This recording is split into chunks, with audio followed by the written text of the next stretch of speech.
کیا اللہ ہر مسلمان کو برابر پیار کرتا ہے؟ اللہ تعالیٰ پیار تو برابر کرتے ہیں، ہمارے کرتوت برابری والے نہیں ہوتے.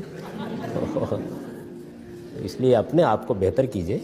ماں باپ اپنے بچوں سے برابر ہی پیار کرتے ہیں، لیکن اگر کوئی بچہ پے در پے تنبیہ کے بعد سرکش ہو جائے تو پھر آپ ماں باپ سے یہ توقع نہیں کر سکتے. پھر ان کو کچھ کان بھی گرم کرنے پڑتے ہیں، کچھ تادیب بھی کرنی پڑتی ہے، پھر بہت سے مراحل ہوتے ہیں. تو اپنے آپ کو ٹھیک کرنا چاہیے. اللہ تعالیٰ تو سب کے ساتھ محبت کرتے ہیں. وہ تو بار بار یہ کہتے ہیں کہ مجھے پڑی کیا ہے کہ میں لوگوں کو عذاب دوں یا میں لوگوں کو تکلیف دوں. میں تو یہ چاہتا ہوں کہ میں نے تمہارے لیے ایک غیر معمولی دنیا بنائی ہے، تم اس کا اندازہ نہیں کر سکتے وہ کیا چیز ہے.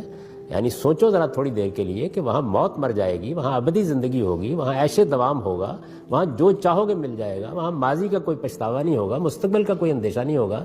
میں تو یہ دنیا بنا کے انتظار کر رہا ہوں کہ تم اس میں آنے کے لیے اپنے آپ کو تیار کرو.